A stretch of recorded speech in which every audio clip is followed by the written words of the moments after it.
Remember when I predicted the ending? Kraven the Hunter. This movie's gonna suck. Yes, I know. You wonder how the sauce is able to predict the future. How did he know before he even sat down in the theater that Kraven the Hunter was gonna flop? Could it have been the film's release date getting pushed back not one, not two, but 3 times for a total of almost 2 years? Perhaps it was the director coming out in the lead-up of the film, begging audiences to just give it a chance, okay? Maybe it was the fact that they felt the need to release the first 8 minutes of the film a la Thor Ragnarok to try and generate some sort of hype around it. Or could it have been that he just looked at the other movies in this Sony Spider-Man-less Spider-Verse it was part of and extrapolated from those? He was in the Amazon with my mom when she was researching spiders right before she died. I guess we'll never know. This movie's rough. I knew it, and so did the people with me in the smallest theater Cinemark had on opening night. And apparently so did all the other people who saw it and didn't recommend it to any of their friends, as evidenced by its abysmal showing at the box office. But curiously, that didn't make it into the reviews. I mean, it did in the critic score on Rotten Tomatoes, but the audience score is over 70%. Did 70% of you actually have a favorable view of this movie? Or is something else going on here? Let's talk about the film a bit before we get into the score. The beginning of the film that they released early is okay. Kraven lets himself get captured so he can take down a high-profile gang leader. I do have one major question. Why is a crime lord running his operation from a maximum security prison? Especially when it seems like he could easily be out of it if he wanted to. Once again, a movie accidentally introduced a possible story that would have been way cooler to tell than the one it did. Following the intro, we're then subjected to a painstakingly long flashback sequence that serves as the origin for Kraven's powers and an introduction to his family. This crap took 30 minutes, and it all basically boils down to this. His dad is the worst, a ruthless gangster who treats his sons terribly. After their mother takes her own life, probably because of their father, Russell Crowe takes Sergei and Dmitri hunting to try and kill this legendary lion. The lion pounces on Kraven and carries him off to some bushes where a girl, Calypso, who had been given a magical healing potion by her crazy grandma, heals Sergei, soon to be Kraven, from his wounds. But some of the lion's blood mixes in with Kraven's, and it gives Kraven abilities. I guess they're lion abilities. It's like super agility and strength, also super reflexes, and he can somehow zoom in on his eyes. Like his eyes have a zoom function now. I don't know. I guess lions can do that. I'm not a lion. I wouldn't know. That's basically it, though. That's the flashback sequence, but it takes a solid half hour to accomplish that.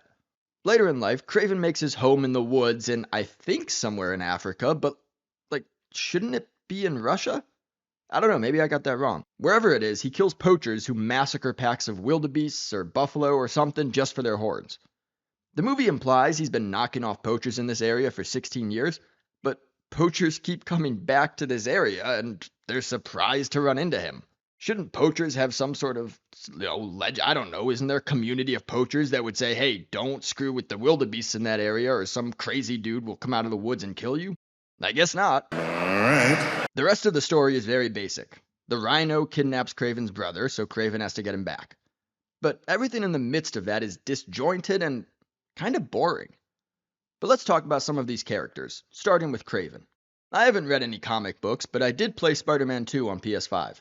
The Kraven of that story is pretty cool, and supposedly he's pretty comic book accurate. In that story, he's a big game hunter who started hunting humans as he tries to find a prey that is a worthy match for him. In this movie, he's not a hunter. He's not going after animals. He's not chasing a trophy. He's taking down gang leaders. The moniker of Hunter is because he's so good at tracking down these people, but in this story, he goes to Calypso, who's a lawyer, and gets her to track down his target for him. And once again, in a Sony Spider-Man anti-hero film, they forgot to make the main character an anti-hero. He's just a good guy, at least by movie standards. I mean, he's basically Oliver Queen without a catchphrase. Leo Mueller, you have failed this city. A rich guy who takes down other rich guys who are really bad people. He even has a list of names that he crosses off. And if you wanted to see Kraven in his signature outfit with the fur vest, you better not blink at the very end of the movie. How about Calypso? Well, the actress who plays her delivers one of the dullest performances you'll ever see, up there with Dakota Johnson in Madam Web. And I know she's a villain in the comics, but not here. And she really shouldn't be in this movie at all. I think they just wanted to shoehorn in as many names from the comic books as they could manage. Speaking of shoehorning names from the comic books, let's meet the Foreigner. Someone who doesn't have powers in the comics, but in this movie hypnotizes his enemies to get the drop on them. And he kinda just appears because he doesn't like Kraven, and he ends up working with the Rhino? Sure.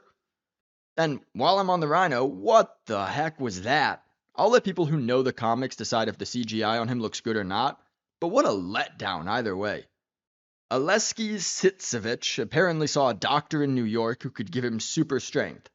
He went to this doctor to impress Kraven's dad, but the byproduct of the treatment gave him rhino skin and put him in incredible pain, so he spends his days hooked up to medicine that counters the treatment. Throughout the movie, he disconnects from it just for a little to tease the audience with the rhino. It's not until the end when we actually get to see him for real, but he only lasts a few minutes in a very underwhelming fight scene.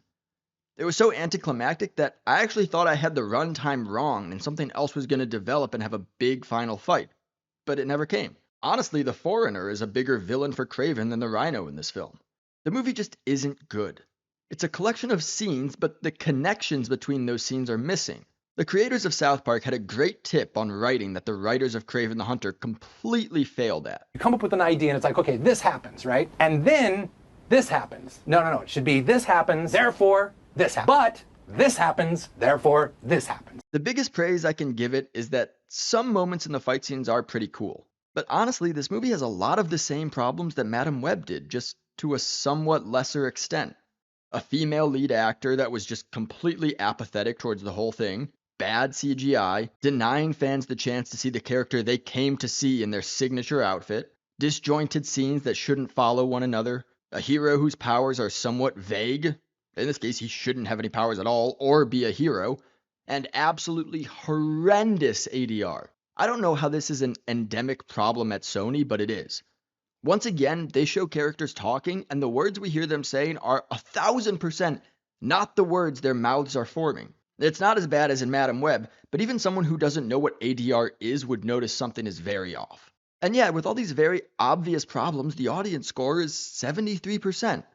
I thought maybe I was missing something about the movie that made it appeal to fans despite its problems. Maybe Kraven the Hunter himself has been so craved that people are just happy to see him in a movie, but then I looked at the other Sony Spider-Man-less Spider-Verse films and saw similarly surprising ratings. I won't speak on the Venom movies. I haven't seen the last one, and honestly, Tom Hardy is such an incredible actor that watching him act for 2 hours in even a subpar movie can be entertaining, like in Legend. But the others didn't have Tom Hardy. Morbius scored 71%, and Madame Web did worse, but still over 50. Did that sound right to any of you? That over half the people who saw Madame Web had a favorable view of the movie? Did you? Do you know anyone that did? I know more people who have been attacked by a grizzly bear than who liked Madame Web. I know one person who got attacked by a grizzly bear. I really don't know what it is. Maybe these scores are from people who like these lesser-known Spider-Man characters and really want Sony's universe to work out, so they're trying to will the continuation of them with any power they have. Maybe so many people left these movies feeling so apathetic that they didn't even bother leaving a review, and that led to an outsized portion of the reviews coming from the few people who actually liked them. Or maybe Sony is having their employees log in and leave a positive review before they're given their drink ticket at the Christmas party. Or maybe I really am missing something.